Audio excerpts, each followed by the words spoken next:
अस्सलाम वालेकुम everyone, welcome to today's podcast. आज हमारे साथ जो गेस्ट मौजूद हैं, she is the senior manager in Shine Humanity and also she is the head of department of a lot of programmes and researches, doctor फरवा।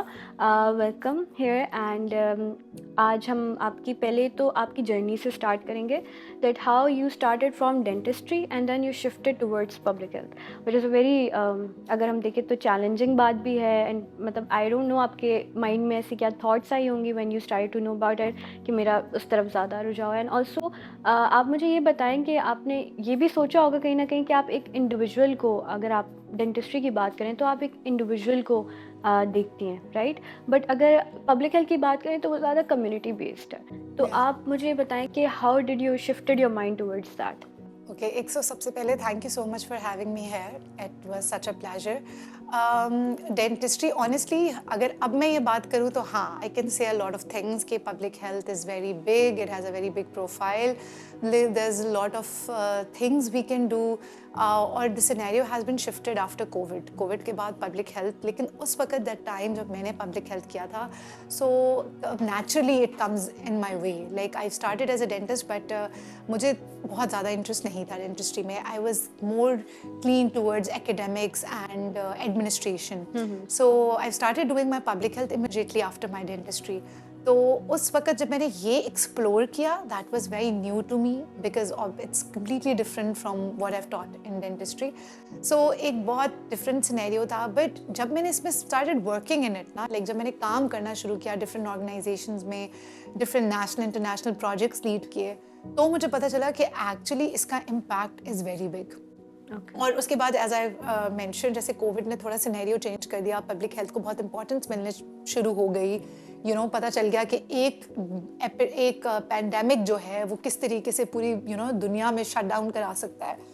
सो अब तो there is not coming back, like it's been more than a decade that I am working and I am quite happy. And होता है कि you can not be good at everything. Yes ma'am, yeah so बाइक and आपको पता तब चलता है when you explore it. Yes ma'am. तो ऐसा कोई चैलेंज नहीं आया, बट या आई the lot of people used to ask this कि as a dentist तो आप ज़्यादा कमा सकती थी, आप Yeah, अपनी true. प्राइवेट प्रैक्टिस कर लेती, but that was not the purpose हमेशा। So yeah, I'm really enjoying my journey in public health, and I think everybody should do what they enjoy. So this is the thing I really enjoy. Yes, ma'am. As you have said कि it has a lot of diversity. तो आपने already 13 to 14 years हो गए आपको, आप इस field में काम कर रही हैं। आप मुझे ये बताएं, जब आप प्रोग्राम्स, डिफरेंट प्रोग्राम्स करती हैं, तो उसमें जब आप ग्राउंड रियलिटीज़ देखती हैं तो उसमें बहुत ज़्यादा चैलेंजेस आते हैं जो लोगों को इतना पता नहीं होता, वो आपको ज़्यादा बेहतर पता होंगी। तो what are the ground challenges which you have faced during your programs when you were implementing them? So इसीलिए that's very important, and that's a very good question, because मुझे ऐसे लगता है कि जो policy makers होते हैं या जो हमारे people who are sitting on bigger positions, they always need to go and see the the realities of the community. ये बहुत important है. So alhamdulillah in my journey मैंने दोनों चीज़ें explore की. Like I had a direct connection with the community कि अगर जो थर पार्कर में जो औरतें हैं, मैं उनके पास भी जाती हूँ, उनके मसले मसाइल भी मुझे पता है। I know the realities of different rural areas में औरतें कैसे रह रही हैं, बच्चों के क्या हालात हैं। And then I sit with the policy makers to actually tell them कि ये प्रॉब्लम्स हैं, and by this kind of programme, because बहुत सारी ऐसी इंटरवेंशंस होती हैं या ऐसी फंडिंग्स होती हैं जो कि रियलिस्टिक नहीं होती या हमारी सेटिंग्स के लिए सूटेबल नहीं होती। सो इसमें चैलेंजेस, जो सबसे बड़ा चैलेंज है कि देयर इज़ नो ब्रिज। यही हम पब्लिक हेल्थ स्पेशलिस्ट ही हैं, क्योंकि जो कम्युनिटी में जो चीज़ें हो रही हैं वो उस तरीके से जब वो ट्रिकल डाउन होती हैं, उस व्हेन लेवल यू पे पता नहीं होता। Plan and when you start a programme, तो उसको उस लेवल पे वो चैलेंजेस जो कम्युनिटी लेवल पे आते हैं वो नहीं पता होते। So yeah it's very important to have a connection with the community, to go to community every other month, ताकि आपको उनके प्रॉब्लम्स पता हों। So yeah I am working on it. अभी भी बहुत सारी चीज़ें हैं, मुझे लगता है there is a lot of loopholes, but we are working on it. Okay ma'am, अगर हम बात करें माल नरिशमेंट की, तो बहुत सारी ऐसी चीज़ें जो हमें, एज यू हैव सेड, के कम्युनिटी लेवल पे जो हो रही होती हैं वो बड़े लेवल पे हमें नहीं पता होती, पॉलिसी मेकर्स को इतना अंदाज़ा नहीं होता। तो अल्हम्दुलिल्लाह आप जैसे लोग हैं जो जाके उस लेवल पे बताते हैं पॉलिसी मेकर्स को। बट आप मुझे ये बताएँ कि हम पीएचसी में प्राइमरी हेल्थ केयर में ऐसी क्या चीज़ें ऐड कर सकते हैं जो इसको बेटर बनाएँ? बिकॉज़ वी नो कि उस लेवल पे तो ये बात नहीं हो रही। तो हम ऐड करें कम्युनिटी में भी और पीएचसी में भी ऐसी बातें ऐड करें जो इन चैलेंजेस को जो है वो डिफ़ाइन भी कर सकें और उनको बेटर भी बना सकें। What do you think what should we add in that? Okay, so primary health care का बेसिक कॉन्सेप्ट समझना इज़ वेरी इंपॉर्टेंट, बिकॉज यहाँ पे प्राइमरी हेल्थ केयर या बेसिक हेल्थ यूनिट जो है उसको एक तरीके से एक फैसिलिटेशन सेंटर बना दिया जहाँ पे पेशेंट तब आता है when he get sick, you know. मुझे ऐसे लगता है कि 70 to 80% ऑफ जो काम है एक प्राइमरी हेल्थ केयर का it should be on prevention. सही है, that's what we are doing, we are trying to do in Shine Humanity के आपने जो डिजीज़ बर्डन है वो ख़त्म करना है सबसे पहले। और वो सिर्फ तब होगा जब आप ऐसे पब्लिक हेल्थ प्रोग्राम्स बनाएंगे for those diseases like HIV, hepatitis and malnutrition which remain silent for years. उसके बाद जब आपको उसके इफ़ेक्ट्स आपको तब आते हैं जब वो एक्चुअली बहुत देर हो चुकी होती है। तो यूजुअली इसमें मुझे ऐसे लगता है कि काम जो प्राइमरी हेल्थ केयर सेंटर का है वो मैस स्क्रीनिंग है, कम्युनिटी लेवल पे स्क्रीनिंग है। Every primary health care centre should have an outreach staff, ठीक है, which is very rare, very uncommon कि आपके पास आउटरीच स्टाफ ज़रूर होना चाहिए जो कि आपके एडवोकेट हों और जो कि उस कम्युनिटी के प्रॉब्लम्स आपको रोज़ आके बताएं, ठीक है, कि फ़लाने घर में एक बच्चा है जिसको डायरिया फैल सकता है, there is an epidemic of malaria, rainy season है, you should provide nets, you should talk about the prevention of malaria, there is a lot of dog bite cases, you should talk about rabies. So I think the most important thing here is के focusing on prevention rather than care. Screening करें, काम करें, implement करें इसको। As you said prevention is better than cure. तो मैलनरिशमेंट का जो एक प्रेवलेंस आप देखें बहुत ज़्यादा है, मैटरनल हो, चाइल्ड मैलनरिशमेंट हो। तो मैम आपको क्या लगता है कि ऐसी कौन-सी एक होलिस्टिक अप्रोच हम लेके चल सकते हैं, जो सबको इन्वॉल्व करें क्योंकि एक बंदा तो उसको टैकल नहीं कर सकता। So what do you think what should be the holistic approach towards it? अच्छा, मुझे इसके अंदर सबसे ज़्यादा एक ही चीज़ लगती है कि आपको collaboration and integration of every programme is very important.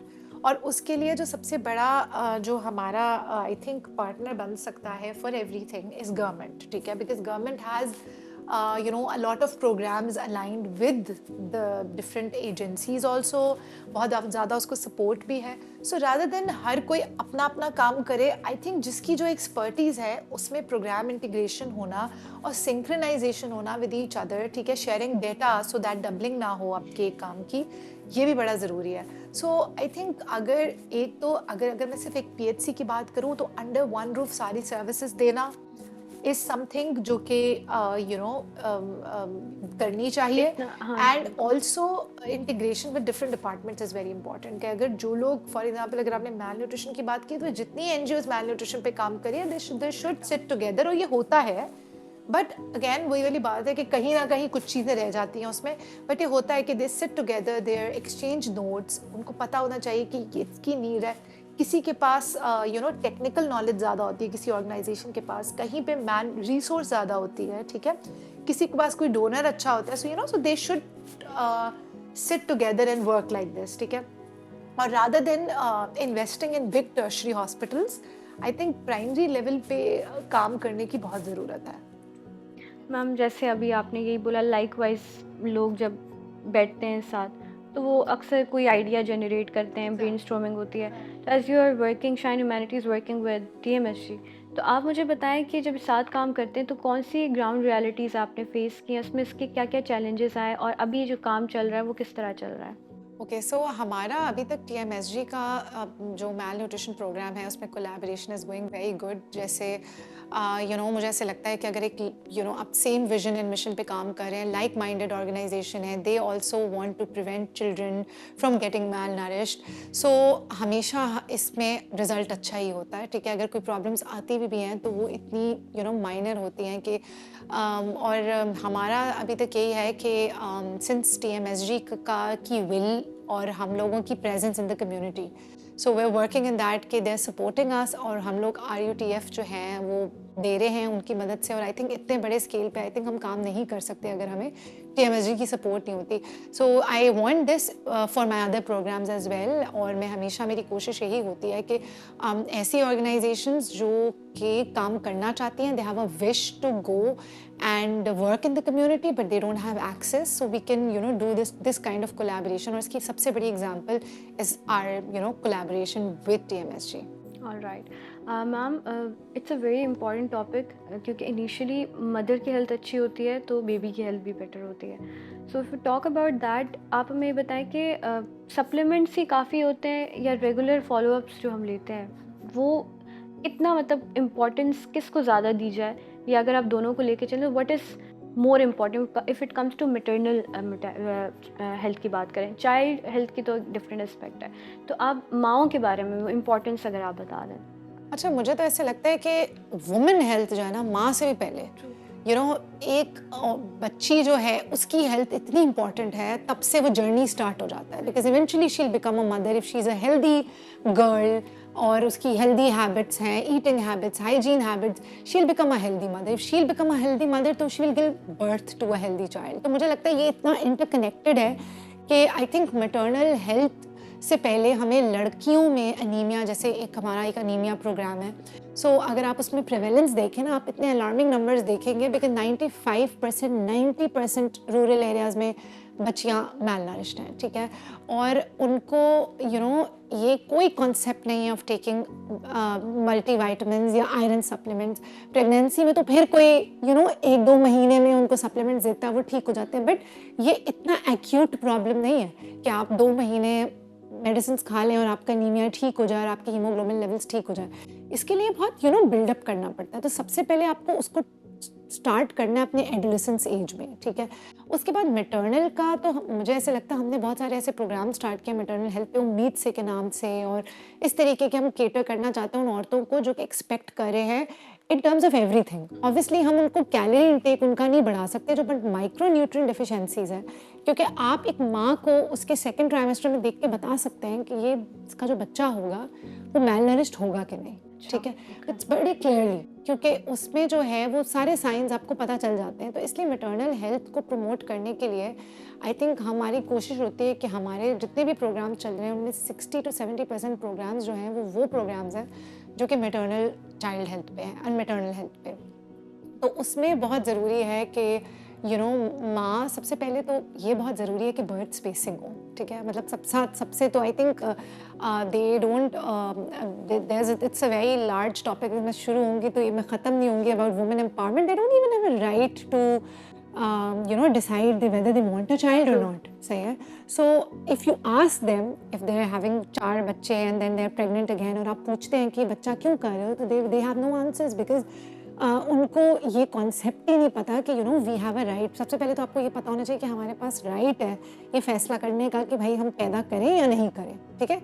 हम तो उसमें सबसे ये है कि under age marriages are very common in Sindh. अगर आप देखें 21 साल की लड़की के 5 बच्चे होते हैं, ठीक है, विदाउट बर्थ स्पेसिंग. चले आप बच्चे 3 कर लें, 4 कर लें, लेकिन स्पेसिंग तो करें एटलीस्ट उसके बीच में.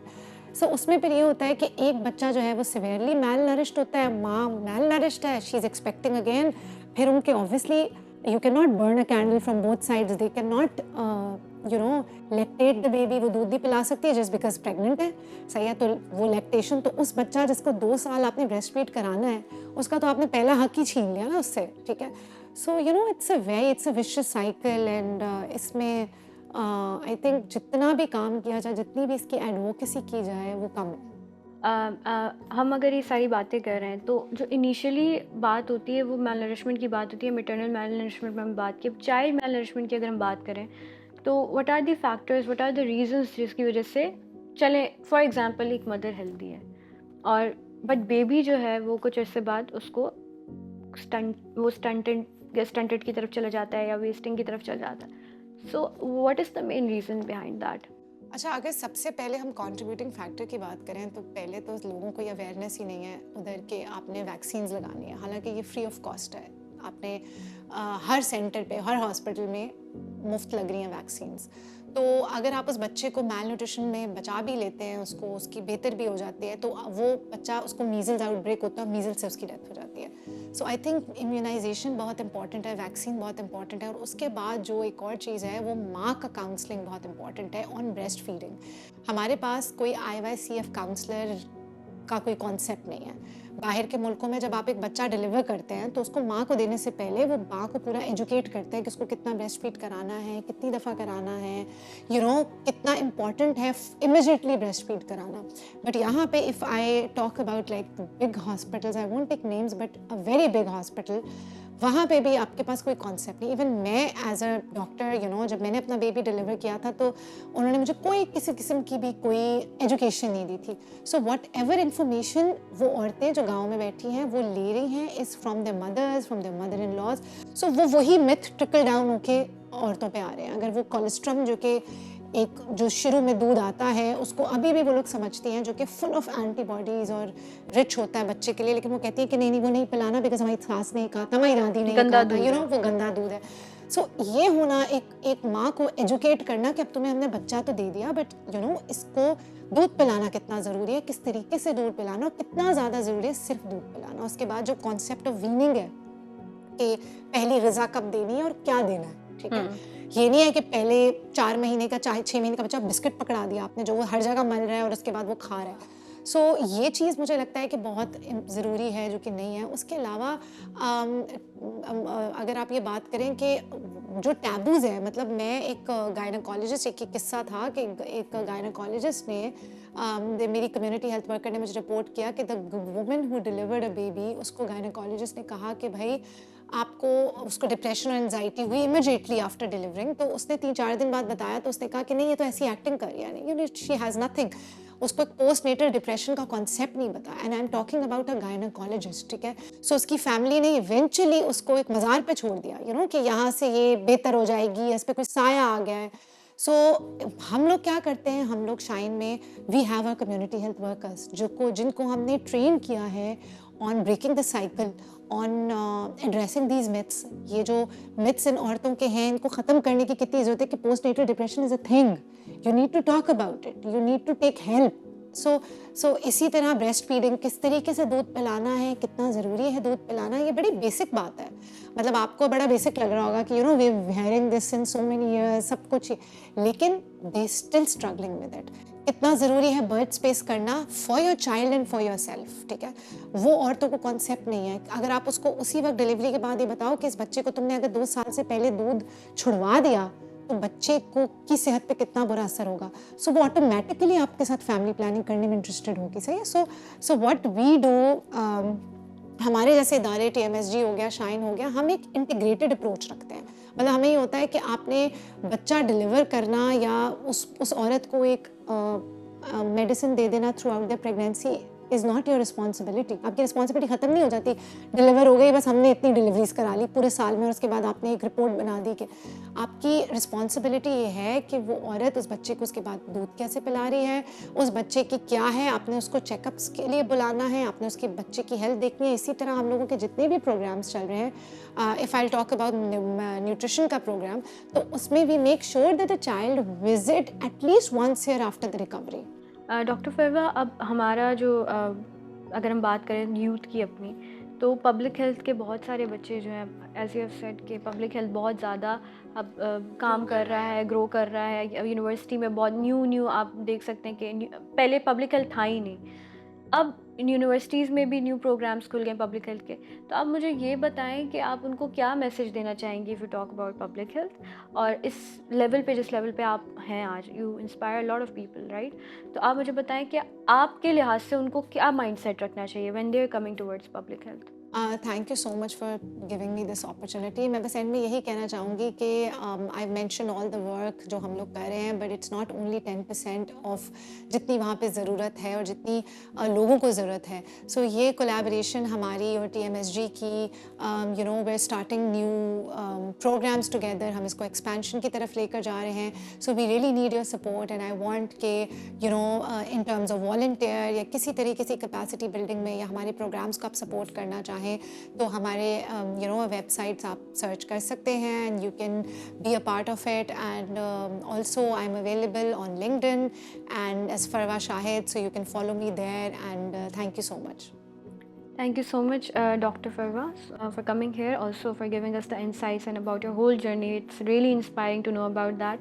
And इसी तरह हम अपने real life heroes को आपके सामने लाते रहेंगे और मज़ीद आपको दिखाते रहेंगे to inspire you, to let you guys know that why is it so important. Thank you so much for watching today's podcast. Allah Hafiz.